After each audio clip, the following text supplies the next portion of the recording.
Vous l'attendez depuis un petit moment cette vidéo parce que vous me l'avez demandé des dizaines de fois, soit par message, par DM ou en commentaire. Et dans cette vidéo, ensemble, on va aller prospecter pour trouver un client site web. Alors dans la pratique, j'ai mon prospect là sous mes yeux, sur l'écran, je vais tout vous montrer. Et puis on va faire une approche ensemble. Je vais vous montrer concrètement comment je fais une approche et on va le faire réellement avec mon agence, l'agence Beauclair. On va essayer de vendre un site web ensemble. Alors dans cette vidéo, je vais parler assez vite et je vais tout faire assez rapidement parce que j'ai beaucoup de choses à vous montrer, à vous partager, mais je veux pas que la vidéo dure 1 heure. Je vais essayer de la faire en 20-30 minutes, mais pas seulement vous montrer ce que je vais faire, mais aussi ce que j'aurais pu faire. Parce qu'il n'y a pas de vérité universelle dans la vente, il y a plein de méthodologies qui fonctionneraient pour vendre. Là, je vais utiliser une méthodologie qui me convient bien et qui est celle avec laquelle je suis plus aligné, qui est la moins chronophage, la plus efficace selon moi. Mais éventuellement, il y a d'autres choses qu'on aurait pu mettre en place et je vais quand même vous les montrer et les citer pour que vous ayez le choix lorsque vous passerez à l'action de votre côté. Donc c'est pour ça que je vous dis que cette vidéo va être dense, je vais pas juste vous montrer ce que moi je fais pour ce prospect. Notez que si j'utilise cette méthodologie, alors vous allez voir que j'ai une méthodologie qui est relativement courte, soft, rapide, parce que tout simplement, dans mon quotidien, là mon but c'est de vous montrer la réalité des choses, et dans mon quotidien personnel, je vais assez vite sur ma prospection parce que j'ai voilà, un agenda qui est chargé, et j'ai une autre chance, c'est que j'ai aujourd'hui une agence qui existe depuis quelques temps, avec des clients, un site web. Quand on tape mon nom sur internet ou le nom de mon agence, il y a une certaine crédibilité parce qu'on va y trouver des choses. On voit que j'ai un background marketing numérique. Donc tout ça fait que une prospection va être légèrement plus facile dans le sens où la crédibilité, en fait la confiance qui doit être établie pour réussir à arriver à une transaction avec un prospect, ça va être facilité par le fait qu'il y a une crédibilité en ligne et que si mon prospect me cherche sur Google, il va trouver des choses. Si vous démarrez de zéro, vous n'avez pas de site web, vous n'avez pas de client, pas de portfolio ni rien, évidemment la prospection rapide comme je la fais aujourd'hui peut être un peu moins efficace, le taux de conversion peut être plus bas, donc il faudra la renforcer avec davantage d'étapes, et même ces étapes-là, je vous les indiquerai, je vous les expliquerai dans cette vidéo. Donc tout ça pour dire que vous allez avoir énormément d'informations pour prospecter de votre côté. Si vous voulez, vous pouvez même vous amuser à prospecter en même temps que vous regardez la vidéo, comme ça vous suivez le guide, et c'est parti. Alors concrètement, comment ça va se passer aujourd'hui? Eh bien déjà, première chose, d'où vient le prospect qu'on va approcher ensemble? Alors je partage mon écran. Et ici, vous voyez la page d'inscription au pack prospection spécial site web. Vous pouvez le trouver ci-dessous en description. Je vous en parle parce que c'est important. C'est cette méthodologie que j'ai utilisée pour trouver mon prospect. C'est-à-dire que dans ce pack, il y a... Alors, je vous montre. Ici, hop là, quand vous vous inscrivez, vous tombez là. Vous avez un exemple de fiche prospection que vous pouvez utiliser pour approcher un prospect. On va en parler plus tard. Pareil, le modèle de page d'accueil, on en parlera plus tard. Vous pouvez également l'utiliser. Il y a des exemples ici. Il y a une liste de 100 idées d'entreprise que vous pouvez approcher et à qui vendre des sites web. Et c'est de ça dont je me suis servi pour trouver mon prospect aujourd'hui, et il y a une vidéo qui rappelle l'intégralité de la méthodologie avec ces différents outils. Donc en gros c'est gratuit, c'est ci-dessous, c'est en description, et vous avez là-dedans tout ce qu'il faut pour préparer votre prospection et identifier et qualifier de bons prospects. Et donc c'est cette méthodologie que j'ai utilisée pour trouver le prospect d'aujourd'hui. Donc cette liste, je l'ai ouverte. Donc, comme vous voyez là, il y a environ 29 propositions de boîtes qu'on peut approcher à chaque fois avec différents métiers. Si c'est du B2C, du B2B, le potentiel économique moyen, et puis les upsells possibles. Et en gros, je me suis pas embêté, j'ai pris la première ligne, salle de yoga, et j'ai cherché une salle de yoga près de chez moi. Donc pour rappel, moi je vis à Montréal, pas loin de la rive sud de Montréal, donc d'une ville qui s'appelle Brossard, qui est à peine à 10 minutes de chez moi. Et en cherchant les salles de yoga à Brossard, je l'ai fait aussi dans mon autre vidéo, d'ailleurs je vous la mets en fiche qui va apparaître, c'est la vidéo dans laquelle j'identifie et je qualifie des prospects en direct. On a trouvé cette salle de yoga justement, qui s'appelle Yoga Vibe, et c'est eux qu'on va contacter pour essayer de leur vendre un site web. Donc, pour voir la méthodologie complète de comment trouver des prospects près de chez vous, allez voir le pack prospection qui est gratuit ci-dessous. Et puis si vous voulez voir comment moi j'ai trouvé ce prospect Yoga Vibe, allez voir mon autre vidéo qui est apparue en fiche quelque part en haut de l'écran. Comme ça, vous aurez toute la base. En tout cas, on se retrouve devant ce prospect que j'ai préqualifié du coup dans l'autre vidéo. Mais on va revenir sur la qualification. Dans cette vidéo, vous allez voir, là vous avez l'introduction, vous avez la base de notre réflexion jusqu'à maintenant. On va qualifier ensemble le prospect. Ensuite, on va trouver l'opportunité concrète avec laquelle on va l'approcher. Donc l'opportunité qui est censée faire accepter le rendez-vous mon interlocuteur. On va trouver la personne à qui on veut s'adresser et les coordonnées de cette personne. On va définir la méthode d'approche. Ok, donc on va faire tout ça dans cette vidéo. Également, je précise, si jamais vous voulez vous former de A à Z au fait de monter une agence et vous faire accompagner par moi personnellement, mais aussi par mon équipe, allez voir ci-dessous AGS, Agency Growth System. C'est mon nouveau programme d'accompagnement. Il remplace tous les autres. C'est mon seul et unique programme aujourd'hui. Et si vous voulez vous le faire présenter par mon père directement, c'est mon père qui travaille avec moi et qui vous le présentera lors d'un Calendly. Si ça vous intéresse et vous voulez vous le faire présenter, allez voir ci-dessous, il y a le lien, vous pouvez prendre rendez-vous, c'est gratuit, ça vous engage à rien, mais au moins vous savez ce qu'on a à proposer en détail et vous pourrez décider si ça vous intéresse ou non. Voilà, donc je vous ai tout dit, tout est en description, je vous laisse aller voir ça. On passe en mode prospection. Alors, ce client, enfin ce prospect pour le moment, je vends la peau de l'ours, ce prospect globalement, comme je vous l'ai dit, on l'a trouvé en cherchant simplement des salles de yoga sur la rive sud de Montréal, dans la ville de Brossard. Je voulais quelque chose de proche de chez moi pour éventuellement pouvoir faire une approche en physique, ce qui serait possible avec une salle de yoga. Mais vu que là, je veux le faire en mode vidéo YouTube, on va le faire à distance avec l'ordi. Et je pense que c'est d'ailleurs la méthodologie qui va peut-être vous mettre le plus dans une zone de confort, parce que prospecter depuis chez vous, je pense que c'est un peu votre idéal aujourd'hui, à vous aussi. Et moi aussi, c'est pareil, j'ai pas forcément envie de me déplacer. Je vais le faire uniquement quand je suis très motivé par un prospect. Mais on peut voir qu'on peut déjà faire plein de choses à distance. Donc, quelle est la première étape? On a qualifié le prospect. Alors, comment est-ce qu'on qualifie le prospect? Pour rappel, il y a le filtre en or que je partage et qui est: est-ce que le prospect a un potentiel économique? Donc, est-ce qu'il a les moyens de nous payer, tout simplement? Ou est-ce que c'est une boîte qui est trop petite pour nous payer à notre juste valeur? Est-ce qu'il y a un problème que l'on peut régler pour ce prospect? Et puis, idéalement, est-ce qu'il y a une envie de croissance de ce prospect? Est-ce que vous avez des indices comme quoi ce prospect a envie d'aller voir plus loin, de faire grossir sa boîte? Parce que vendre du marketing à quelqu'un qui dort au volant et qui n'a pas envie de croître, ça va être compliqué. Donc, c'est les trois paliers principaux. Et puis le quatrième, éventuellement, c'est le feeling. Est-ce que vous avez du feeling pour cette boîte? Donc, dans mon cas, le yoga, je trouve ça stylé. Et dans le cas de ce client, alors de ce prospect, alors qu'est-ce que je vois sur son site web? Alors déjà, le potentiel économique, comment je peux le définir? Bah moi j'aime bien, plutôt que de chercher partout sur Google les informations, ce qui serait plus compliqué d'ailleurs au Québec. En France, en Belgique, vous trouvez l'information facilement avec société.com, etc. Mais au Québec, il n'y a pas de source comme ça pour savoir le chiffre d'affaires.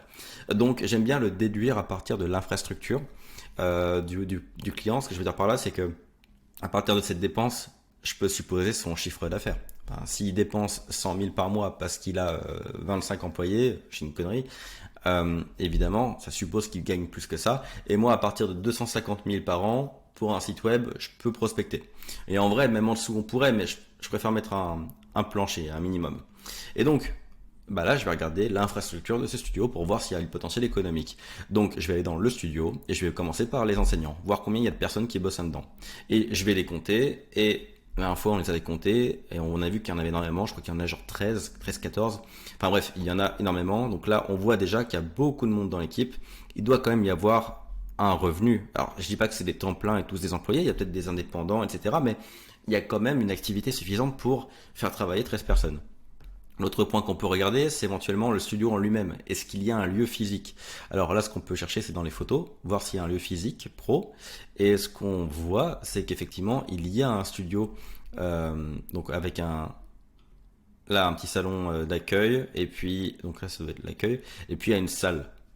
Et on voyait que les radiateurs comme ça fait plutôt commercial, le plafond et tout, ça fait très commercial. C'est pas un appartement, on voit que c'est un local commercial qui a été, regardez, adapté, bien équipé. Donc il y a de l'argent qui a été mis dedans. On voit aussi qu'il y a beaucoup d'accessoires, donc ce qui veut dire qu'il peut y avoir pas mal de clients en même temps. C'est-à-dire que si vous avez un studio yoga qui peut accueillir que 5 clients à la fois, le potentiel économique il est un peu chaud. Vous faites pas beaucoup d'argent en accueillant 5 clients à la fois sur un tarif moyen. Là, on voit qu'il y a beaucoup de matériel, quand même un grand... ça a l'air d'être un grand studio, donc on peut s'imaginer qu'il peut y avoir du monde dedans. On parle de cours où il y aura peut-être 10, 15, 20, 30 personnes éventuellement. Donc c'est la première chose que je regarde. L'autre chose qui permet de définir le potentiel économique, c'est le prix le prix moyen, le panier moyen du client dans le studio, c'est-à-dire combien est-ce qu'ils vendent leurs produits et services. Dans mon cas ici, ce que je vois, c'est qu'ils ont des formations, notamment celle-ci, qui est à 3 000 $ plus taxes, donc gros panier moyen, donc ça permet de faire même de la pub à terme. Mais en tout cas, je veux dire, si je vends un site web à 3 000, 4 000 ou même 5 000, parce que, spoil, mais moi je vends pas de site web à 500 balles. Mon plancher du plancher, ça serait 2 500 pour un petit site web basique, 2, 3, 4 pages vitrine. Mais là, j'irais au moins 5-6 000. Donc, bref, tout ça pour dire que là, en un ou deux clients, elle pourrait payer, je dis elle parce que c'est la propriétaire, on l'a vu dans l'autre vidéo, Sabrina, je crois, c'est la propriétaire du studio. Donc, je dis elle pourrait payer le site web en un ou deux clients avec ce genre de panier moyen. Euh, et quand je vois les formations classiques moins grosses que l'autre, on est à 735 plus taxes. Donc on est quand même sur un panier moyen intéressant. Un client ne représente pas 30 balles pour elle. Euh, Ça rémunère quoi. C'est rémunérateur, c'est plus important. C'est comme ça que je déduis qu'il y a un potentiel économique. Savoir le chiffre d'affaires exact, je m'en fous. Je sais qu'elle donne du travail à 13 personnes, elle a des paniers moyens élevés et elle a un lieu, un local commercial à Brossard, qui est une ville qui est quand même assez riche, donc assez chère. Tout ça fait en sorte que, ouais, je pense qu'elle est capable de se payer un site web à 5 ou 6 000 dollars, ça m'inquiète pas pour elle. Donc à partir de là, j'ai mon potentiel économique. L'autre point, c'est est-ce qu'il y a des problématiques sur le site? Donc, est-ce qu'il y a des problèmes que je pourrais régler avec un nouveau site web? Je pense qu'en le visitant, vous avez compris qu'effectivement, il y a des choses qu'on peut faire pour elle. Voilà. Le site est très basique. C'est un peu un Word dans lequel ils ont mis beaucoup d'informations, mais il n'y a aucun travail marketing dessus. Il y a des liens un peu partout. Il y a des vidéos qui ont été posées là. Enfin, on sent que c'est ceux qui ont fait son site, qui est en bas là, Web Mécanique. On sent qu'ils sont voilà, ils n'ont pas approfondi le travail pour être sympa. Donc, on va le voir, mais il y a des opportunités, il y a des problématiques qu'on doit régler, et ensemble, justement, on va les identifier, ces problématiques, pour pouvoir préparer notre approche. Mais au moins, on voit que le prospect est qualifié, qu'il y a le potentiel économique, qu'il y a un problème général, et on voit que la personne est relativement jeune, que, à la vibe du truc. Encore une fois, des fois, je me prends pas la tête à trouver des trucs vraiment officiels. Est-ce qu'il y a une envie de croissance? Honnêtement, on voit que c'est une équipe qui a 25-30 ans. On voit que c'est un truc, je pense. Alors, est-ce qu'il y a un historique?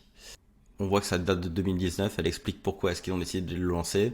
On voit qu'il y a tout un texte sur leurs valeurs. Je sais pas, moi j'ai la vibe qu'on est sur quelqu'un de motivé à lancer sa boîte et à la faire fonctionner. Donc, honnêtement, je j'ai pas besoin de creuser plus pour savoir si oui ou non je vais les prospecter. Il y a un potentiel économique, il y a un besoin. La boîte est récente et l'équipe est jeune et tout. Je pars du principe qu'ils ont envie d'aller de l'avant. Ok, donc ça c'est la partie qualification. Évidemment, elle est approfondie dans l'autre vidéo. Vous pouvez aller la voir. Je la passe plus vite pour cette vidéo. Donc, on passe tout de suite à la deuxième partie importante qui est du coup la qualification de ce qu'on peut apporter à la personne. Alors du coup, ce que je veux dire par là, c'est que ok, on a vu qu'il y avait un problème de façon générale, mais on va pas juste aller voir donc la propriétaire, donc Sabrina, et lui dire écoute Sabrina, ton site est pas très beau. Non seulement c'est vexant, ça manque de tact, et en plus c'est pas constructif. Et puis Sabrina, au bout d'un moment, avoir un beau site, alors oui, j'imagine qu'elle aimerait ça, mais faut que le beau site y vende. Elle n'a pas elle n'a pas grand chose à faire si le site ne vend pas.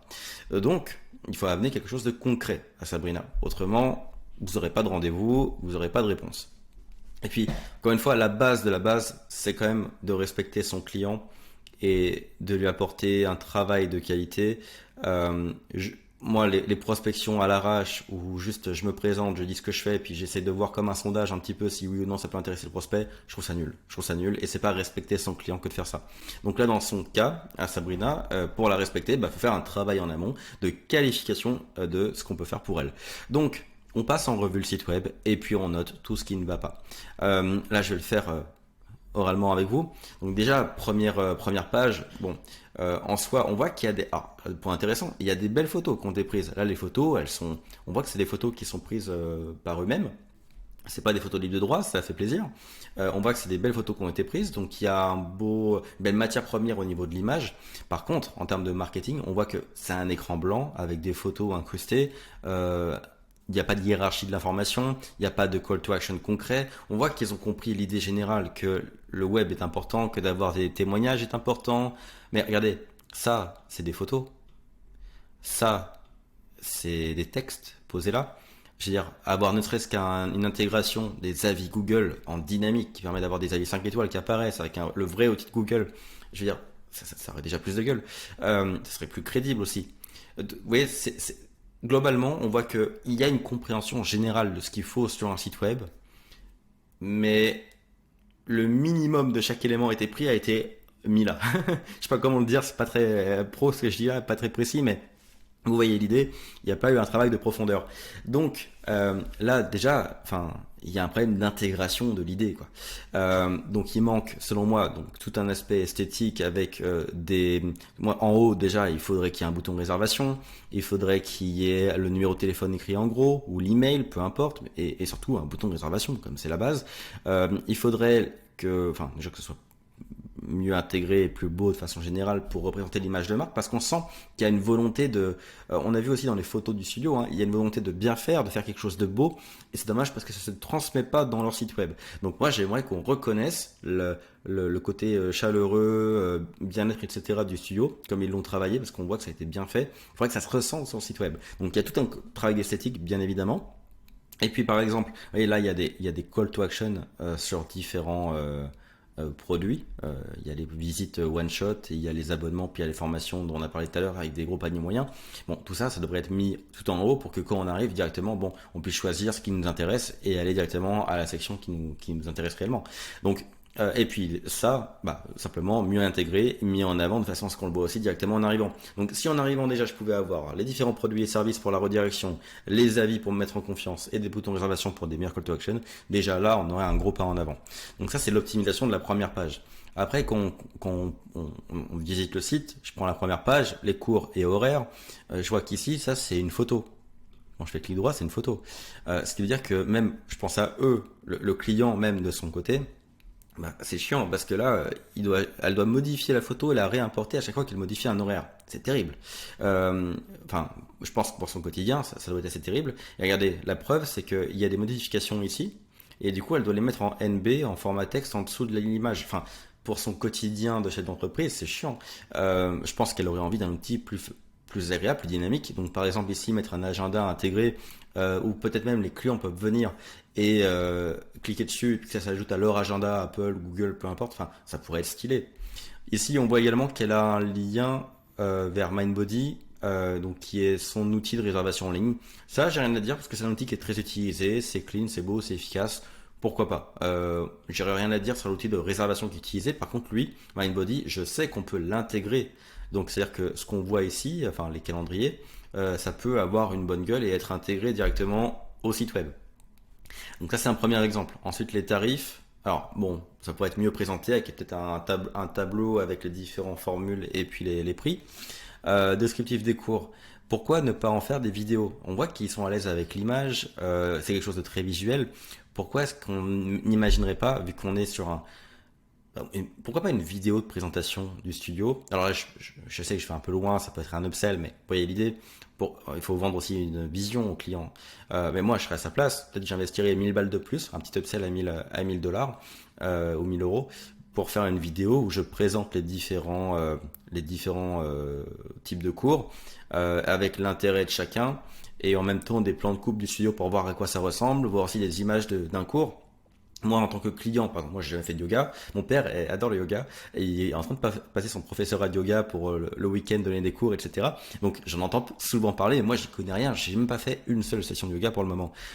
Donc, si demain je devais aller prendre un premier cours de yoga, j'aurais envie d'être rassuré sur comment ça marche. Enfin, voilà, je sais même pas comment je vais m'habiller pour ma session de yoga, vous voyez. Donc voir une vidéo, voir des exemples, qu'on m'explique comment ça fonctionne, ça me mettrait en confiance. Donc voilà, ça c'est encore un élément. Et puis, vous voyez, pareil, nos valeurs, c'est super. Je trouve ça magnifique qu'elle ait écrit l'histoire derrière cette idée. D'ailleurs, on voit qu'elle a conscience de ça. Ici, moi, je note aussi qu'elle a conscience de sa compétition. Soyons réalistes, ce n'est pas le choix de studio de yoga qui manque sur la rive sud, ni les styles de yoga et leurs dérivés. Bref, peu importe, on va pas dire le site, mais donc elle a conscience qu'il y a de la concurrence. Information intéressante pour notre approche. Mais vous voyez, ça mérite d'être mis en avant et d'être sous une meilleure forme. Je trouve ça dommage. Là, on voit que c'est un blog parce qu'il y a les articulations qui apparaissent à côté, donc c'est sous forme d'article de blog, je pense. Et on peut passer à l'article suivant, etc. Je pense que ça mériterait d'être davantage mis en avant. Du coup, dans son menu, elle a mis un article de blog. Vous voyez, on sent que ils ont une bonne volonté, ils veulent faire des belles choses, mais ils n'ont pas eu les moyens de le faire comme ils le voulaient. C'est ce que je ressens. Bon, après, je vais aller plus vite. On a compris l'idée. Les formations peuvent être mieux présentées. Ça donne le prix, enfin les détails du programme. Ouais, une vidéo. Bah là, on voit qu'il y a des vidéos tout en bas. Euh, pour moi, ça s'organise. Faut la mettre en haut. la page devrait être mieux structurée pour que l'information soit plus facile d'accès pour le visiteur, ce qui aiderait à la vente. Et puis il faudrait qu'il y ait des call to action parce que là, regardez, en fait, il y a un lien cliquable tout en dessous. Je l'ai essayé tout à l'heure quand on clique, ça ouvre un pop-up pour envoyer un email direct, qui est l'email d'ailleurs le info. Moi, d'ailleurs, enfin, je vous le dis, il y a qu'un seul. Du coup, avec tout ça, j'ai compris qu'il y avait un seul email pour la boîte. Hein. Elle n'a pas d'email sabrina@yogavibebrowser.com. Il n'y a que le info. Euh, Bref, donc tout ça pour dire que pareil, le call to action, il est pour un truc enfin, on est sur un service à plus de 3000 $, quasiment 4000, enfin 3500 avec les taxes. Un truc un peu plus carré pour nous mettre en confiance et un call to action précis. Pourquoi pas un formulaire qui permet de poser des questions, de récupérer des informations précises pour être sûr que le prospect est qualifié, ça pourrait être intéressant.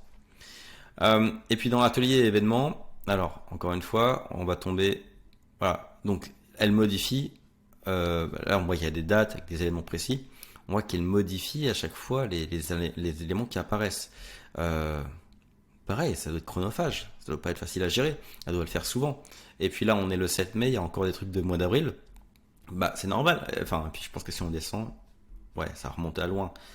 Ça retourne jusqu'au début de l'année. Mais en même temps, c'est normal, elle va les laisser en ligne parce qu'elle va pas s'amuser à se connecter tous les 2 jours pour enlever le truc qui est passé. Alors avec un outil, il y a des plugins de toutes sortes, hein, pour ça. Avec un plugin un peu sympa, on pourrait juste avoir le prochain événement, cliquer dessus, avoir accès à un calendrier avec les différents événements. Ça coûterait pas grand chose, ça mettrait pas beaucoup de temps à être mis en place, et ça serait efficace.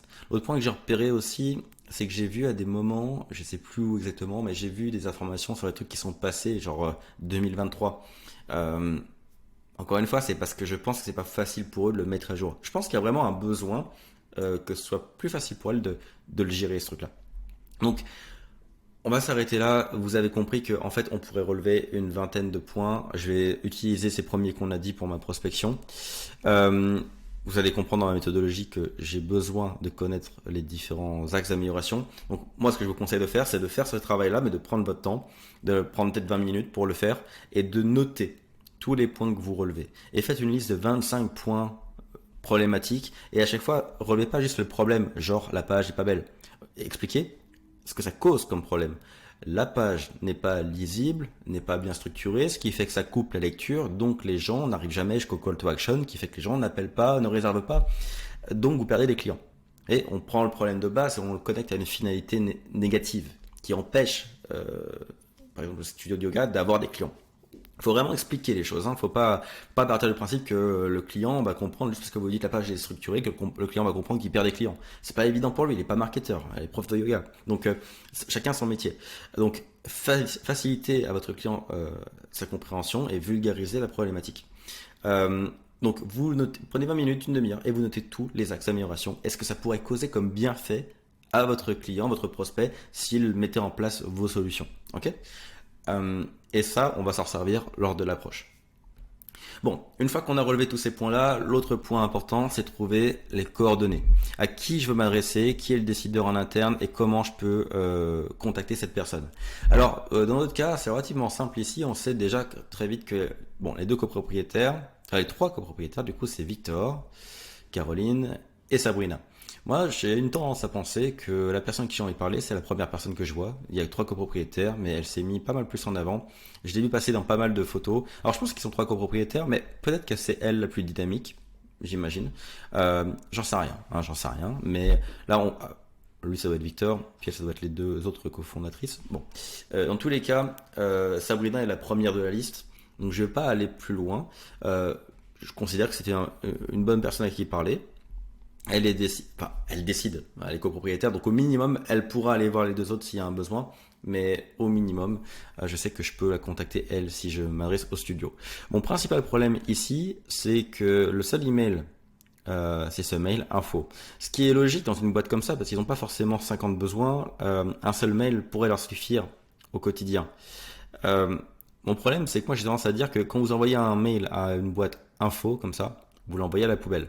Alors, c'est notamment vrai dans la plupart des PME. Genre, prenez une PME classique qui a des bureaux, etc., 15 employés et une boîte info, et que chaque employé a son email. La boîte info, c'est une poubelle. Essayez même pas de les contacter à partir de là. Ici, on est dans une configuration un peu différente.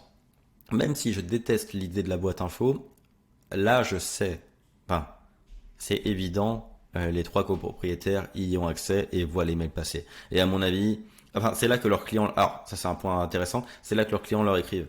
Quand on est sur la formation à 3 000 $ et qu'on doit les contacter pour leur demander de l'information, on utilise la boîte info. Donc, en soi, c'est une boîte mail qui est utilisée et les copropriétaires y ont accès et vont recevoir le mail. Donc, je vais l'utiliser dans ce cas-là. Par contre, je ne vais pas me contenter de ça. Je vous expliquerai après. Mais au moins, j'ai une coordonnée, je sais à qui je peux m'adresser et j'ai un début de coordonnées. Si je voulais faire du cold call, ce qui est une très bonne option également, j'ai pas envie de le faire, j'aime pas ça. Mais ça serait une très bonne option également, notamment si un Enzo par exemple qui est sur ma chaîne que j'ai interviewé, qui est un expert de la vente par téléphone, un Enzo passe par là, chope le téléphone qui est juste ici, à mon avis en 30 secondes, il a un rendez-vous et c'est parti.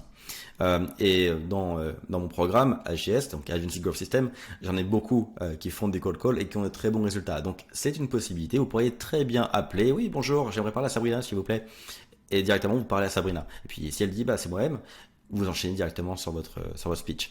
Mais évidemment, ça va être un des trois cofondateurs qui vont décrocher. Et si vous demandez directement Sabrina par son prénom, il y a de 90% de chances qu'on vous passe directement Sabrina, à moins qu'elle soit en cours. Auquel cas, vous direz à quel moment est-ce que je peux rappeler pour parler à Sabrina?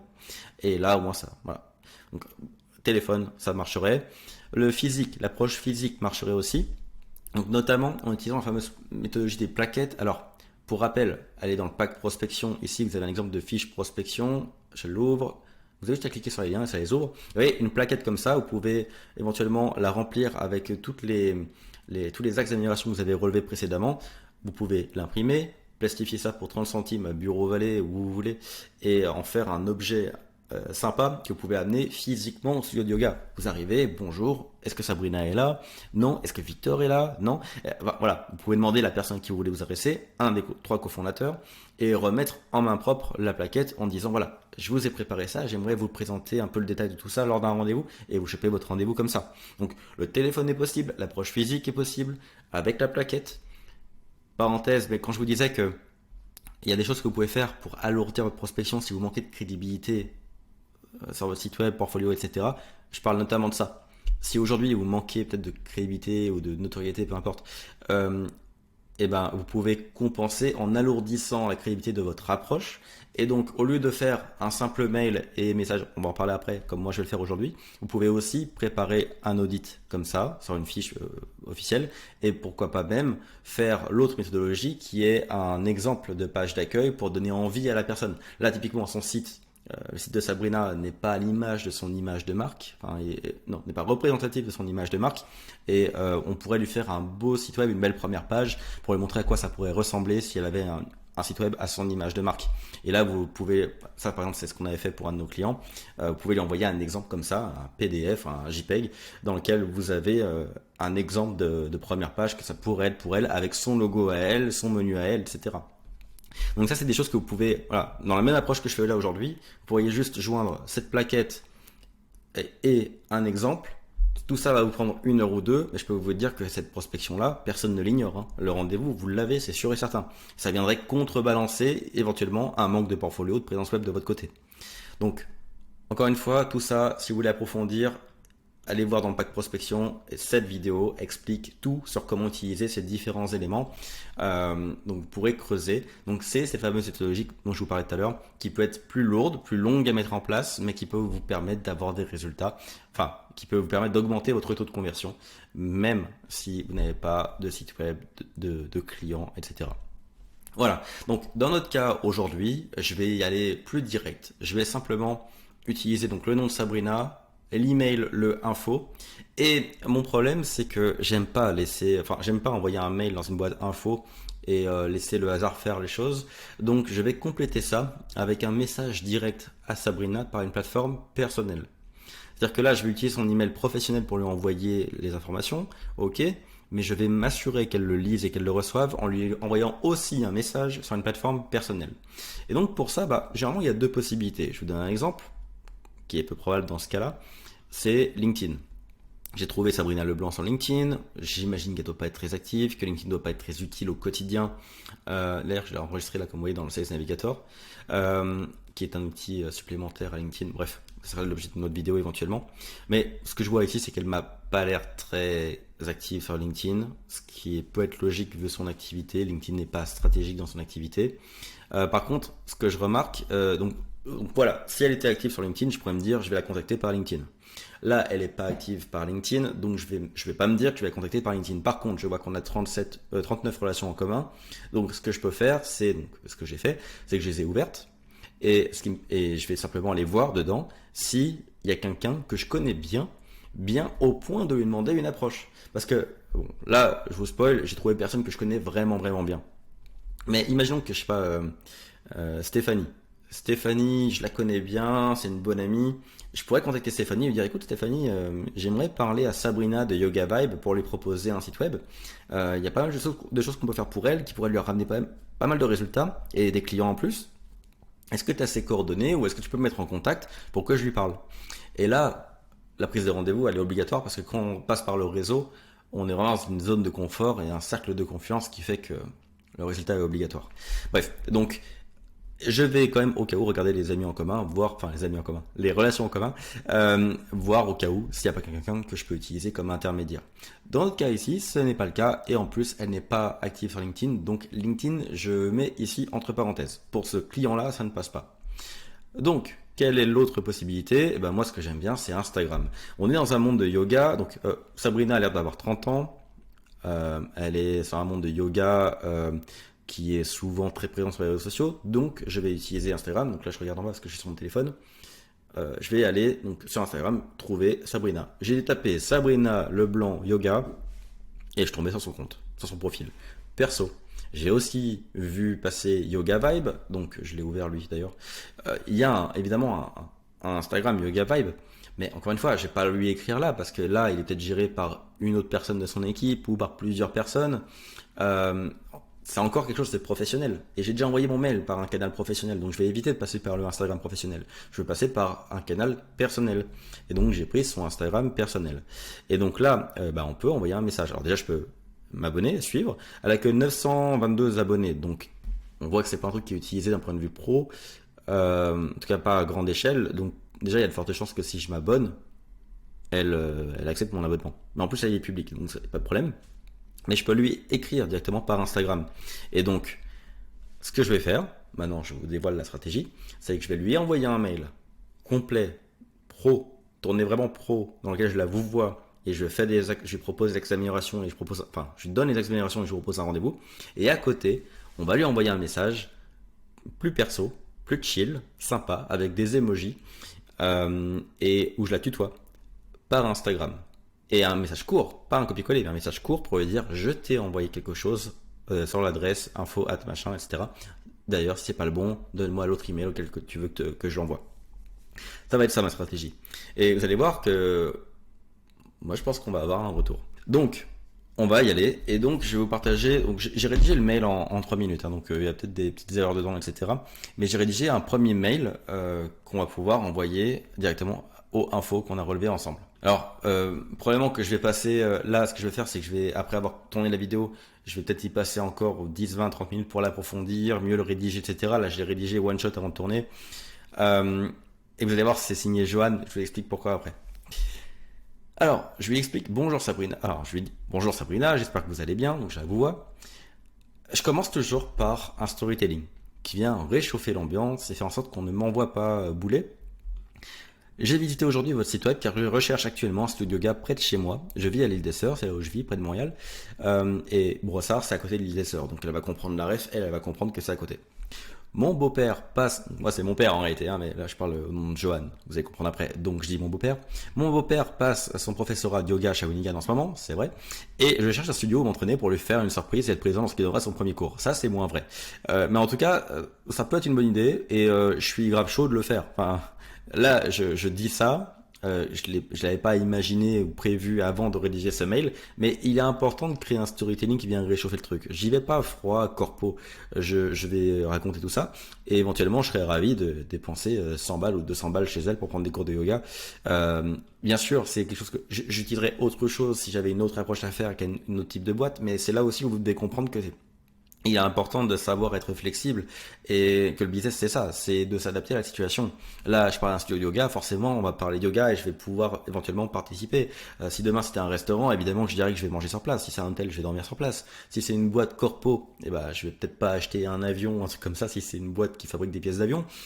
Mais en tout cas, je peux dire éventuellement que je suis tombé sur le site web de cette boîte par une connaissance qui m'en a parlé. Enfin, je vais créer une histoire qui vient réchauffer, en tout cas, la relation dès le début. Donc je commence par là. L'autre point également, c'est qu'ici je me positionne comme potentiel client aussi pour eux, ce qui fait que ça donne moins envie aussi d'arrêter de me lire et même de m'envoyer bouler plus tard. Donc, le vôtre m'intéresse beaucoup, votre studio de yoga, et donc je passerai vous voir prochainement.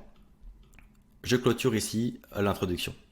Mais je vous écris pour une autre raison aujourd'hui. Je suis copropriétaire d'une agence web et j'ai remarqué quelques axes d'amélioration possibles sur votre site web qui pourraient, j'en suis convaincu, vous aider à vendre vos programmes de formation. Vinyasa, Yin et subtilité du yoga. Alors là, en fait, j'ai repris tout simplement les 3 types de formations qu'elle vendait sur son site. L'idée étant qu'il faut personnaliser le truc. Plus vous personnalisez votre mail, plus vous faites comprendre à la personne que vous êtes intéressé à elle et plus vous allez attirer du respect. C'est du professionnalisme, ni plus ni moins. C'est la base pour que quelqu'un vous réponde, c'est de porter attention, montrez-le et vous aurez un retour favorable. Je vous en résume 3 ici, donc des axes d'amélioration. Je vous en résume 3 ici. Je pense avoir capté l'image de marque que vous partagez sur Instagram et je pourrais vous aider à la faire apparaître sur votre site web. On pourrait le rendre magnifique et faire en sorte qu'il vous ressemble et transmettre vos valeurs et votre marque. Alors, j'ajoute un petit peu de... J'ai un ton, voilà, un peu... comment dire, un peu créa. Je parle un peu comme Johan parlerait. Moi, je serais peut-être plus chiffre, voilà, carré et tout. Là, j'ai envie de parler d'image de marque parce que je parle aussi à Sabrina, c'est sa boîte, elle va être sensible à sa boîte, à son image. On voit que son Instagram, elle y tient, fait des belles photos, etc. Donc, je vais vraiment jouer là-dessus aussi et supposer que... je lui dis pas, ton site est pas beau. Je laisse supposer qu'elle a une belle image de marque de façon générale, qu'elle sait travailler l'image, mais que ça transparaît pas sur son site web. Donc je laisse comprendre le fond de ma pensée, mais je le tourne de façon plus pro et moins vexante. Je vais plutôt dire que je pense qu'ensemble on peut faire quelque chose de magnifique, sans critiquer ce qui est actuellement en place. Vaut mieux vendre une vision et parler d'une vision future que de critiquer quelque chose qui est actuel. Parce qu'aujourd'hui, ça suppose de mettre la personne face à son erreur, c'est désagréable, alors que vendre une vision positive, c'est agréable, ça se reçoit mieux. On pourrait faire en sorte que les horaires de vos cours soient modifiables directement sur votre site web et que les gens puissent les ajouter à leur agenda. Donc là, je parle notamment des horaires, etc. Un truc qui doit être super chiant au niveau logistique. On pourrait mettre davantage en avant tous les boutons de réservation et les liens pour vous contacter et même mettre en place des formulaires qui éviteraient que vous ayez des appels non souhaités à cause de votre site web. Et surtout, je suis 100% convaincu qu'un site optimisé qui vous ressemble davantage pourrait vous aider à mettre vos clients potentiels davantage en confiance et donc augmenter vos ventes. Alors, il faudra que je reformule tout ça. Là, vu qu'on a refait ensemble la qualification du site, je pense que je pourrais trouver des points encore plus pertinents. Mais vous avez capté l'idée. Je vais donner 3 premiers points concrets avec l'impact direct que ça va avoir pour eux dans l'email. Et je dis que ces 3 points sont les premiers que je vous partage, mais j'en ai relevé 8 autres que je serais ravi de vous présenter lors d'un rendez-vous à votre studio ou ailleurs selon votre préférence au moment de votre choix. Par exemple la semaine prochaine. Évidemment, ça ne vous engage à rien. Là, je désactive le risque. Évidemment, ça ne vous engage à rien, mais ça peut vous donner de bonnes idées pour la suite et ça me permettra de découvrir votre studio plus en profondeur pour mes futurs cours. Je rappelle que je suis un potentiel client. Bonne semaine Sabrina, Johan, copropriétaire de l'agence Vauclair avec le site de l'agence Vauclair. Alors, déjà, pourquoi est-ce que c'est signé Johan et pourquoi c'est écrit au féminin? Eh bien parce que Johan, c'est ma conjointe et mon associé sur l'agence Vauclair et que, on va pas se mentir, il y a une fibre féminine qui peut se faire. Si j'étais seul, j'aurais écrit mon nom, j'aurais mis ça au masculin, je l'aurais envoyé. Là, Joanne, elle fait un peu de yoga. Elle connaît le monde du yoga. Il y a la fibre féminine qui est aussi cohérente par rapport à la créativité de Joanne que moi je n'ai pas. Bref, il est plus logique que ce soit Joanne face à Sabrina, que ce soit pour l'approche ou pour le rendez-vous, et même sur l'approche Instagram.